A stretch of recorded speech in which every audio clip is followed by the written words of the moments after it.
ఇవన్నీ సంభవించిన తర్వాత అంతకుముందు ఏం సంభవించిందంటే, ఇద్దరు మనుషులు గేటు దగ్గర రాజుగారికి వ్యతిరేకంగా మాట్లాడుతూ ఉంటారు చాలామంది. Praise the lord.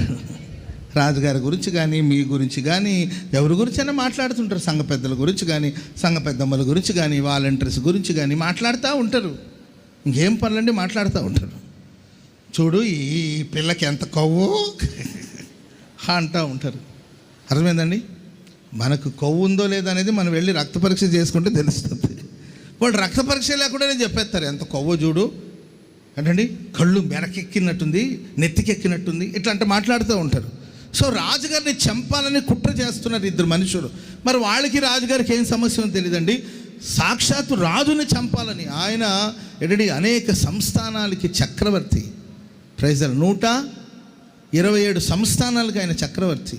ఆ చక్రవర్తిని చంపడానికి కొరకు ఏంటంటే మన భాషలో చెప్పాలంటే ఇద్దరు బచ్చగాళ్ళు ఏంటండి, ఇద్దరు మాట్లాడుకుంటుంటే ఈ సంగతి మొర్దెకై విన్నాడు. ఎవరు విన్నారండి? మొర్దెకై అని ఒక వ్యక్తి విన్నాడు. విని వెంటనే వాళ్ళ అమ్మాయి ఎస్తేర్, వాళ్ళ చెల్లెలు ఎస్తేర్ అనమాట. ఎస్తేర్ కబురు పంపించిన, అమ్మాయి మీ ఆయన చంపాలని ఇక్కడ ఏదో పెద్ద కుట్ర జరుగుతున్నట్టుంది, వెంటనే నువ్వు కొంచెం జాగ్రత్త పడి రాజుగారికి కబురు చెప్పమంటే వెళ్ళి రాజుగారికి చెప్పింది. ఎవరని ఆరాధిస్తే నిజంగానే వాళ్ళు కుట్ర చేశారు. వాళ్ళని పట్టుకొని వెళ్ళి ఉరి తీయించాడు. మొర్దెకై చేసిన దాన్ని గ్రంథంలో రాసి పెట్టారు. Praise the Lord. హల్లెలూయా. లిఖితపూర్వకంగా ఉండేదన్నీ ఇప్పుడంతా యూట్యూబ్లో ఉంటున్నాయి అన్నీ. ఇప్పుడు ఏంటండి ఇంటర్నెట్ వచ్చేసింది కాబట్టి అన్నీ ఏ ఫైల్స్ అయినా ఏదైనా కానీ మొత్తం ఆన్లైన్ చేస్తున్నారు. మంచిది. ఆ రోజులు రాసి పెట్టారు కానండి. కనీసం మేలు చేసిన వాడు కనీసం ఒక బహుమానం ఇవ్వడమో, ఒక శాలువ కప్పడమో, లేకపోతే ఒక బొకే ఇవ్వడమో, లేకపోతే ఏదైనా గిఫ్ట్ ఇవ్వడమో, లేకపోతే ఒక 1 కేజీ లడ్లు ఇవ్వడమో ఏదో ఒకటి చేశారంటే ఏమీ చేయలే ఏంటండి. సరే ఎస్తేర్ అయినా ఏమయ్యో నేను చంపాలని పెద్ద ప్లాన్ చేశారు వాళ్ళు, మాకు చుట్టాలు అవుతారు, లేదో గేట్ దగ్గర ఉన్న కుర్రోడు ఎవరు అనుకోండి, మొత్తం ఏదో ఒకటి చెప్పి ఏమైనా రికమెండేషన్ చేసిందంటే రికమెండేషన్ ఏమీ చేయలేదండి. ఎందుకు తెలుసండి? ఘనత, సన్మానము, గొప్పతనం అనేది మనం ఎవరినూ అడిగి తెచ్చుకునేది కాదు. దేవుడు మనల్ని సన్మానించాలనుకున్నప్పుడు ఖచ్చితంగా దేవుడు సన్మానింప చేస్తాడు మనకు. Praise the lord. సమస్య ఏంటంటే నన్ను సన్మానించట్లేదు, నన్ను పట్టించుకోవట్లేదు, ఏంటంటే నాకు బొకే ఇవ్వలేదు, ఏం చేసుకుంటో చెప్పండి. నాకు బోల్డ్ అంతమంది ఫ్లవర్ బొకేలు ఇస్తూ ఉంటారు, నాకు చాలా బాధగా ఉంటుంది. ఆ బొకేకి బదులుగా డబ్బులు ఇవ్వచ్చు కాక ఎంత ఉండొచ్చు అది? ఫ్లవర్ బొకే ఎంత ఉంటుందో? ఒక మంచి ఫ్లవర్ బొకే ఎంత? 2000 ఉంటుందా? వామ్మో. సరే 2000 కాకపోతే నాకు 1000 రూపాయలు. ఎందుకంటే 1000 రూపాయలు అనవసరంగా.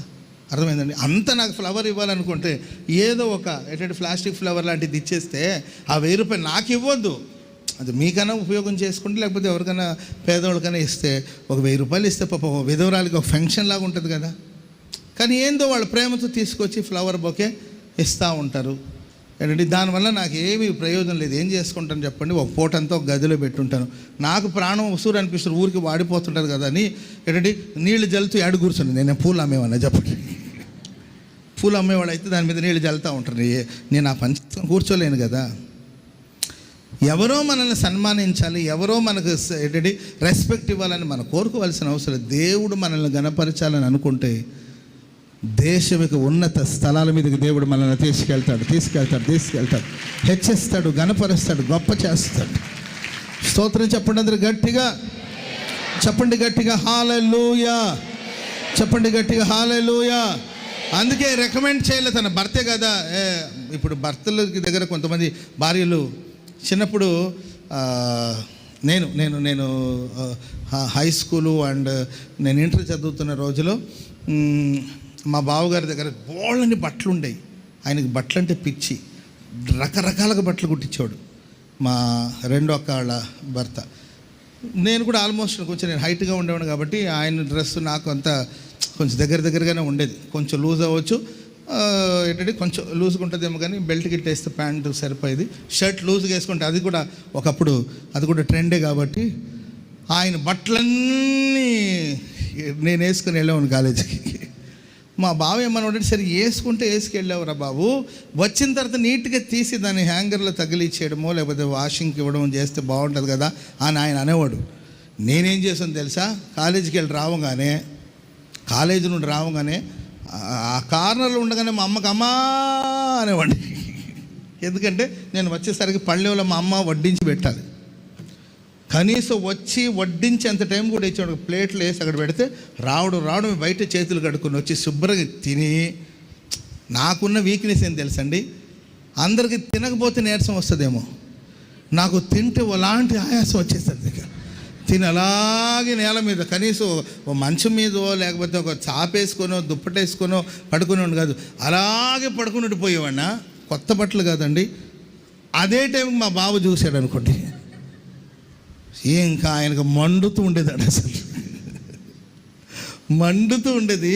ఆయన అన్నాడు, రే అది ఎంత కాస్ట్లీ తెలుసారా బట్టలు అంటే, సరే ఏంటంట ఇప్పుడు ఇంకొకసారి నా చొక్కాలు వేస్తే నీకు మర్యాద ఉండదు అనేవాడు. సర్లే అనేవాడి అంటండి. ఆ తర్వాత మళ్ళీ మరుసటి రోజు ఇంకా ఆయన ఏమనంటే మాకు కోరుకునేది కాదు. ఏం చేసుకుంటావే నన్ను ఏం చేసుకుంటావు చెప్పు, కాలేజీకి వెళ్ళి కుర్రోడు ఇప్పుడు వేసుకోకపోతే ఎప్పుడు వేసుకుంటాడు, ఏం చేసుకుంటామని చెప్పి మా బావనట్టు పంపించేది. రే ఆయన వచ్చే లోపల మార్చేరా అనేది మా అక్క. ఏంటండి ఇంకా అలా మార్చిన సందర్భాలు కూడా ఉన్నాయి, అది వేరే విషయం. నేను ఎందుకు చెప్తున్నానంటే రికమెండేషన్ చేయొచ్చుగా. ఏమయ్యో భర్తే కదా. ఆడపిల్లలకు ఉన్న గొప్ప విషయం చెప్పనండి, వాళ్ళ తమ్ముళ్ళు కానీ వాళ్ళ అన్నయ్యలు కానీ ఏమన్నా అంటే అస్సలు ఊరుకోరు. అంతేకా అవసరమైతే వాడు గుండెల మీద కూర్చొని గొంతనే కూర్చేస్తారు. ఏంటో అంత ప్రేమ ఆడపిల్లలకి అన్నదమ్ముళ్ళ మీద. మరి వాళ్ళకు ఉంటుందో లేదో నేను చెప్పలేను కానండి, ఆడపిల్లలు మాత్రం మా అన్న మా తమ్ముడు అనే ఇది ఎక్కువగా ఉంటుంది. సో మా అన్నయ్య కదా, మా అన్నయ్య కొంచెం ఏదైనా ఒక మంచి పోస్ట్ ఇవ్వచ్చు కదా అని అడగొచ్చు కదంటే ఎస్తేర్ అడగలేదు. ఎందుకంటే మనుషుల చేతుల మీద మా అన్నయ్య ఘనత రాకూడదు, మహోన్నతుడైన దేవుడు మా అన్నయ్యని ఘనపరచాలి. చెప్పండి కూడా మొదలు గట్టిగా హల్లెలూయా. నీతిమంతుని కొమ్ము హెచ్చించబడుతుంది. భక్తిహీనులు ఎంత ఘనపరచబడినా, భక్తిహీనులు ఎంత గొప్పగా ఉన్నా ఏదో ఒక రోజు వస్తుందండి. ఒక సమయాన్ని దేవుడు నిర్ణయించాడు, ఆ సమయాన్ని దేవుడు ఖచ్చితంగా నేను ఘనపరుస్తాడు. ఆ రోజు నీ కొమ్ము హెచ్చించబడుతుంది, ఆ రోజు నీ తల పైకెత్తబడుతుంది, ఆ రోజు నీ పిల్లలు ఘనపరచబడతారు, ఆ రోజు నీ పిల్లలు పెంట కుప్పం మీద ఒకవేళ ఈరోజు ఉన్నారేమో, ఆ రోజు సింహాసనం మీద నీ బిడ్డలు కూర్చోబోతున్నారండి. అధికారులతో దేవుడు కూర్చుండబెట్టబోతున్నాడు. ఆమేన్, హల్లెలూయా.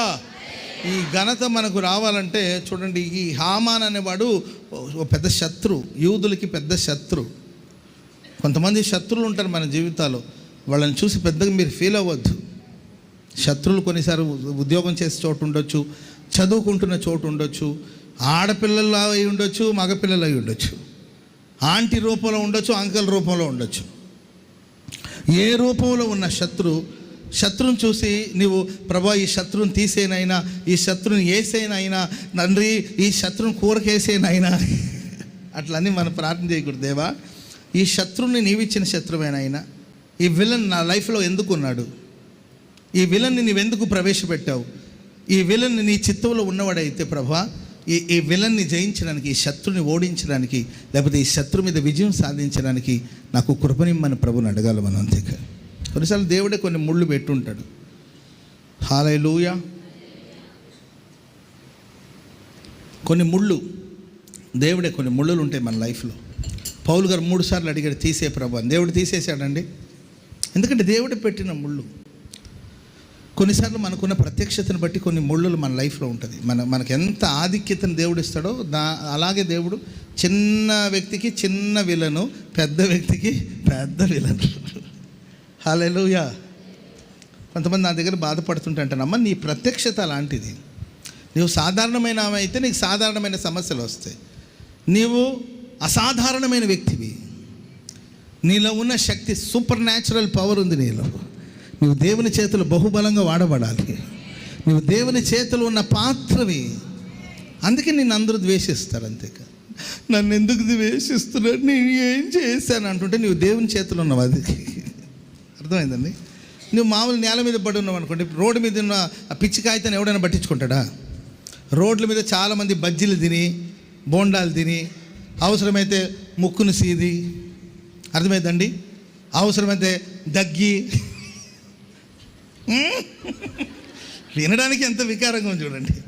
దాన్ని కూడా పొట్లాలు కట్టి వెళ్ళిపోతారు. వికృతమైన మనుషులు ఉంటారు, జాగ్రత్తగా ఉండాలి.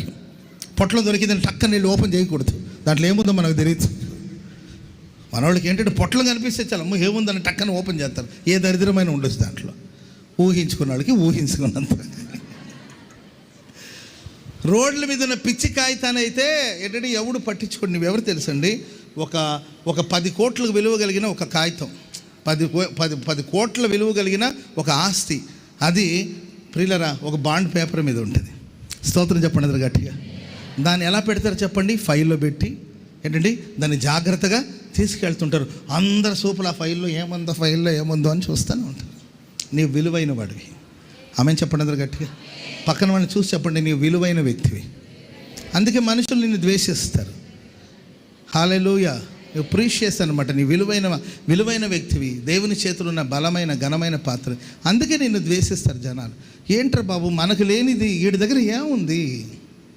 వీడిని ఎందుకు ప్రజలు ప్రేమిస్తున్నారు? వీడిని ఎందుకు గణపరుస్తారు? వీడికి ఎందుకు ఈ హోదా? ఏంటి వీడు ఈ స్థాయికి వచ్చాడని చాలామంది కుళ్ళుబోతులు ఉంటారు. కుళ్ళుకున్నారు. మనకెందుకు? వాడు కుళ్ళు వాడిని నాశనం చేస్తుంది. కొన్నిసార్లు మన లైఫ్లో పెద్ద శత్రువులు ఉన్నారంటే నీకు ఎంతమంది శత్రువులు పెరుగుతుంటారో నీవు అంతగా దేవుడిని చేతిలో ఉన్నావని, దేవుడు నిన్ను ఆశీర్వదించడం ప్రారంభించాడనే దాని అర్థం. హల్లెలూయా.